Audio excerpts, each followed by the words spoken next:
Hello everyone, I am Neelam Trehan from B.Ed department. पिछले video में हमने अभिप्रेरणा का अर्थ, परिभाषा, महत्व और कार्यों को देखा। अब हम इस वीडियो को आगे बढ़ाते हुए इसमें हम अभिप्रेरणा के बारे में जानेंगे, उसकी तकनीकी, उसके घटक और उसके सिद्धांत। तो सबसे पहले हम थोड़ा सा अभिप्रेरणा के बारे में जान लेते हैं। अभिप्रेरणा क्या है? हर व्यक्ति की कुछ ना कुछ आवश्यकताएं रहती हैं। मनुष्य क्या है? एक सामाजिक प्राणी है, समाज में रहता है। समाज में रहने के अलावा भी उसे अपनी जीविका को चलाने के लिए किसी न किसी वस्तुओं की, किसी न किसी कार्य की क्या पड़ती है? आवश्यकता पड़ती है। तो व्यक्ति जब किसी कार्य को करता है तो उसके पीछे, उस कार्य को करने के पीछे उसकी कोई ना कोई ज़रूरत रहती है, कोई ना कोई आवश्यकता रहती है। व्यक्ति अपनी जीविका चलाने के लिए, अपना पेट भरने के लिए ही उस कार्य को करता है। तो उसकी जो ये आवश्यकता है वह क्या कहलाती है? प्रेरणा कहलाती है। उसकी जो ये आवश्यकता है वह क्या कहलाती है? प्रेरणा कहलाती है। और उसकी ये आवश्यकता जो है वह उसे कार्य करने के लिए क्या करती है? प्रेरित करती है। और काम करने की इन आवश्यकताओं को ही हम क्या कहते हैं? प्रेरणा कहते हैं।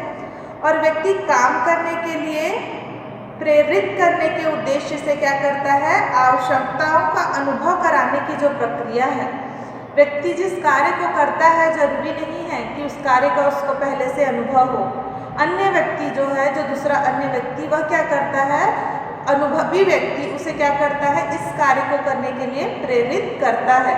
तो वो जो अनुभवी व्यक्ति रहता है, जो दूसरे व्यक्ति को इस कार्य को करने के लिए प्रेरित करता है, या अनुभवी व्यक्ति क्या करता है? उस व्यक्ति को उस कार्य को करने के लिए प्रेरित करता है या प्रेरणा देता है कि आपका यह उद्देश्य है, इस उद्देश्य से आप इस कार्य को करोगे और इस प्रकार करोगे तो यह कार्य क्या होगा? अच्छे से संपन्न होगा और आपका जो उद्देश्य है वह भी क्या होगा? प्राप्त होगा। तो इस प्रकार अभिप्रेरणा क्या है? जब व्यक्ति किसी कार्य को करता है, व्यक्ति की बहुत सारी आवश्यकताएं होती हैं। उन आवश्यकताओं की पूर्ति के लिए जब वह किसी कार्य को करता है तो वह क्या होता है? प्रेरणा से संबंधित होता है। किसी प्रेरित होकर वह क्या करता है? उस कार्य को करता है और अपनी आवश्यकताओं की पूर्ति के लिए वह इस कार्य को करता है। और व्यक्ति को काम करने के लिए प्रेरित करने के उद्देश्य से इन आवश्यकताओं का अनुभव कराने वाली कोई अनुभवी व्यक्ति क्या करता है? उन्हें प्रेरित करता है, अपने अनुभव द्वारा बताता है कि आप अपनी आवश्यकताओं की पूर्ति इस प्रकार कर सकते हो, इस प्रकार कर सकते हो, इस प्रकार आप यदि इस कार्य को करोगे तो यह अच्छे से संपन्न होगा, इस प्रकार इस कार्य को करोगे तो यह संपन्न होगा।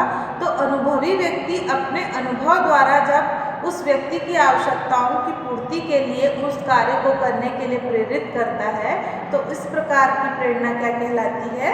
अभिप्रेरणा कहलाती है।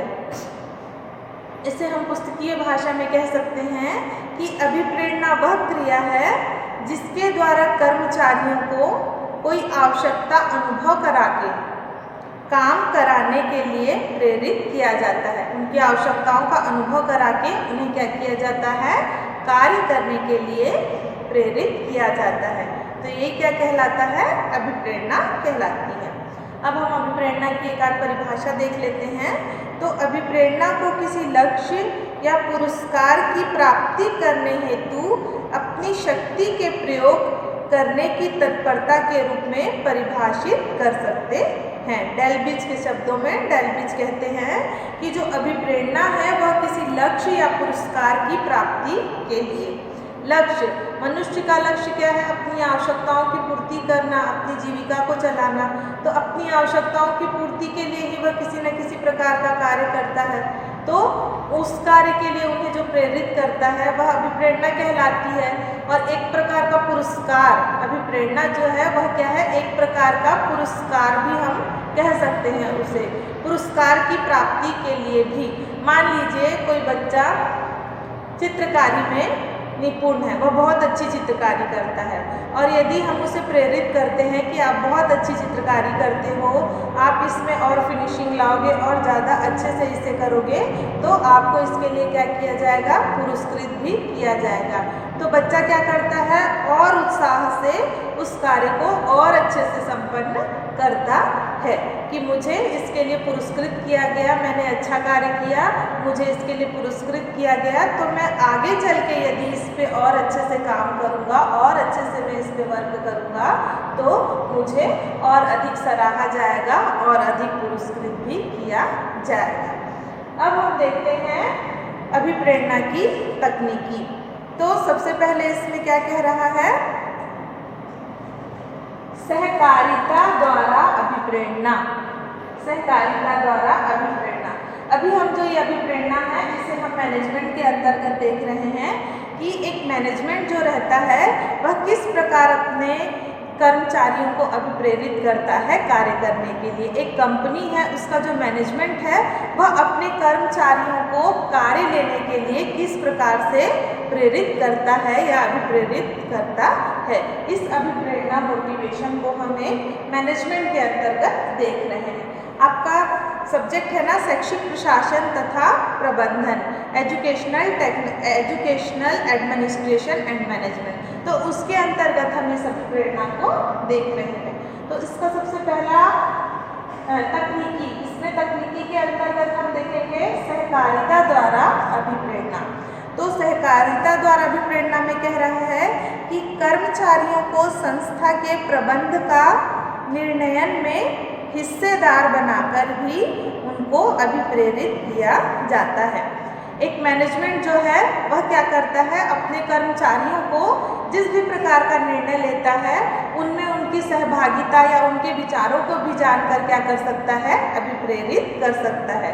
यदि एक मैनेजमेंट है वह किसी भी प्रकार का निर्णय लेता है उसमें वह अपने कर्मचारियों की सहमतियों को लेता है कि हमें इस प्रकार का कार्य करना है, तो हमारा जो उद्देश्य है ये है, इसकी पूर्ति के लिए हमने इस प्रकार का निर्णय लिया है, तो वह अगर कर्मचारियों से भी सहयोग करता, कर्मचारियों का भी सहयोग लेता है या उनसे भी सलाह लेता है, तो वो भी उसके लिए क्या हो जाते हैं, अभिप्रेरित हो जाते हैं या कार्य को और अच्छे से करने के लिए भी उनका उत्साह बढ़ता है और वह क्या करते हैं, और अधिक अच्छे से कार्य करने के लिए या यदि कोई भी उनकी सलाह रहती है तो उसे भी वह देने के लिए क्या रहते हैं, हमेशा तत्पर रहते हैं।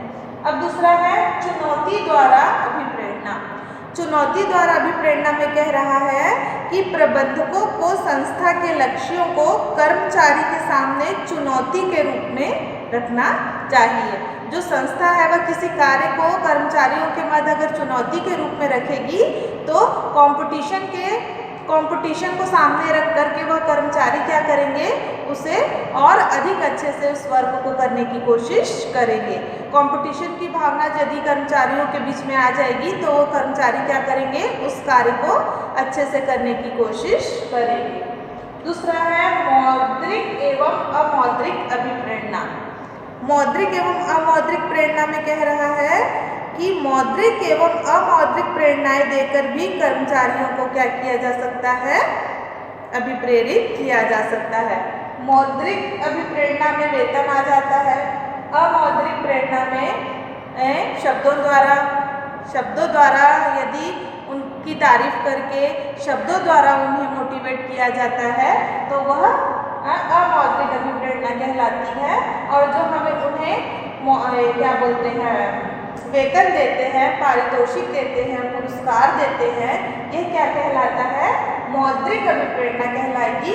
और आपका जो आप उन्हें शब्दों द्वारा मोटिवेट करते हैं वह क्या कहलाएगी, अमौद्रिक अभिप्रेरणा के अंतर्गत आएगा। अब हम चौथा देखते हैं मानवीय व्यवहार तथा अभिप्रेरणा। मानवीय व्यवहार तथा अभिप्रेरणा क्या कह रहा है कि कर्मचारियों के साथ मानवीय व्यवहार करके भी उन्हें अभिप्रेरित किया जा सकता है।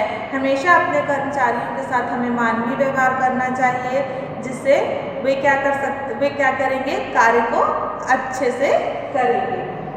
अब चौथा है कुशल नेतृत्व द्वारा अभिप्रेरणा। पिछले टॉपिक में मैंने आपको नेतृत्व के बारे में बताया था कि एक अच्छा नेता वही होता है जो अपने कर्मचारियों कर्मचारियों के प्रति अच्छा व्यवहार रखें और अच्छे से उनसे वर्क ले, उनसे कुशलता का व्यवहार करें, मानवीय व्यवहार करें। एक अच्छा नेता वही कहलाता है।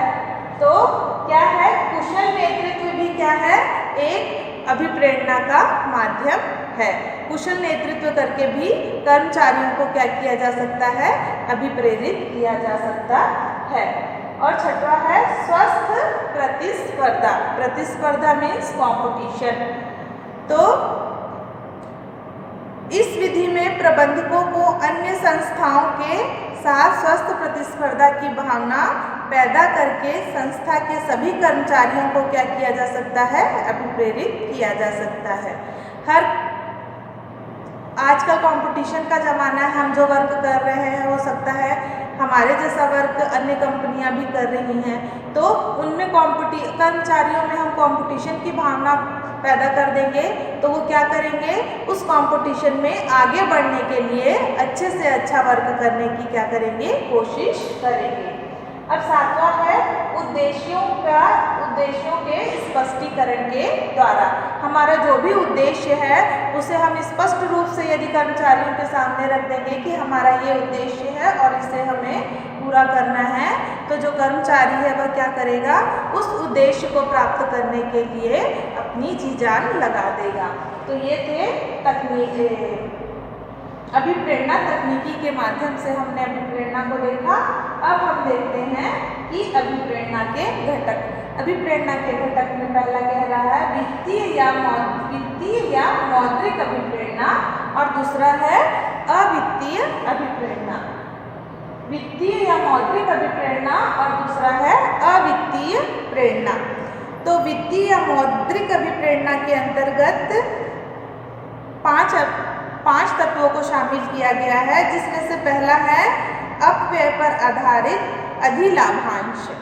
यदि किसी कारखाने में उत्पत्ति के साधनों का अधिक अपव्यय होता है तो इसे कम करने हेतु श्रमिकों को अधिलाभांश देते हैं। इसमें क्या कह रहा है कि यदि अधिक उत्पादन होता है और उसका कुछ अंश हम क्या करते हैं, श्रमिकों को दे देते हैं, तो उससे भी श्रमिक क्या हो जाते हैं, खुश हो जाते हैं और वो अच्छे से कार्य करने के लिए प्रेरित होते हैं। दूसरा है लाभ भागिता। तो कंपनी में जो भी लाभ हो रहा है उसमें भी यदि हम कर्मचारियों को कुछ लाभ का अंश दे देते हैं तो उससे भी वो क्या हो जाएंगे, खुश हो जाएंगे। अब तीसरा है सवैतनिक अवकाश। कुछ नियोक्ता अपने कर्मचारियों को सवैतनिक अवकाश की सुविधा प्रदान करते हैं। यह भी एक प्रकार की क्या है, वित्तीय प्रेरणा मानी जाती है। अब अगला है न्यूनतम मजदूरी का आश्वासन। इसमें कह रहा है कि कर्मचारियों में सुरक्षा की भावना पैदा करने के लिए उन्हें न्यूनतम मजदूरी का क्या आश्वासन दिया जाना चाहिए। यह भी वित्तीय प्रेरणा का क्या है, एक प्रमुख रूप माना जाता है। अब पांचवा है अन्य रूपों में अधिलाभांश। अब जो कंपनी है वह अन्य रूपों में कैसे कर्मचारियों को लाभांश देती है। वित्तीय प्रेरणा के अंतर्गत यदि कर्मचारी नियमित कार्य पर आते हैं तो दुर्घटना में कमी लाते हैं, यह लाभों में वृद्धि करते हैं, तो उन्हें हम क्या कहते हैं, अधिलाभांश दिया जाता है। तो यह थे हमारे वित्तीय घटक। अब हम अवित्तीय घटक के अंतर्गत देखते हैं। पहला है प्रगति के अवसर। जो भी हमारे कर्मचारी है उन्हें हम प्रगति के अवसर प्रदान करते हैं। दूसरा है कार्य की उत्तर दिशाएं। कार्य की क्या दिशाएं हैं वे हम उन्हें बताते हैं। न्यायपूर्वक उनके साथ हम व्यवहार करते हैं। नौकरी संबंधी स्थायित्व की उनको हम क्या करते हैं, आश्वासन दिलाते हैं कि आपकी जो नौकरी है वह क्या है, स्थायित्व है, आपको यहाँ से निकाला नहीं जाएगा। पांचवा है उचित निरीक्षण तथा नेतृत्व। जो नेतृत्व है, जो निरीक्षण है वह भी उनका उचित है और उचित नेतृत्व के द्वारा उनसे कार्य लिया जाता है। अब अगला है भय का अभाव। उन्हें किसी भी प्रकार का कार्य करने के लिए भयभीत नहीं किया जाएगा। जो भी व्यक्ति की संस्था में कार्य करेगा उसे अच्छे से कार्य करवाया जाएगा। सातवां है व्यक्तिगत सम्मान तथा सत्कार। उन्हें व्यक्तिगत सत्कार व सम्मान भी दिया जाएगा। औद्योगिक प्रबंध में भाग देना। औद्योगिक प्रबंध में भाग देना, यदि कर्मचारी को संस्था के प्रबंध में भाग लेने दिया जाए तो उन्हें क्या अधिक कार्य करने की प्रेरणा मिलती है। तो ये थे घटक जो मौद्रिक अभिप्रेरणा व अवित्तीय प्रेरणा के अंतर्गत आते हैं। अब हम देखते हैं सिद्धांत। सिद्धांत में पहला है सांस्कृतिक प्रतिमान का सिद्धांत, दूसरा है व्यवहार तथा सीखने का सिद्धांत, तीसरा है क्षेत्रीय सिद्धांत, चौथा है मूल प्रवृत्ति का सिद्धांत और पांचवा है मनोविश्लेषण का सिद्धांत। इस प्रकार हमने देखा कि एक संस्था चलाने वाला जो मैनेजमेंट है वह किस प्रकार अपने कर्मचारियों को कार्य करने के लिए या उनसे कार्य लेने के लिए किस प्रकार से प्रेरित करता है। धन्यवाद।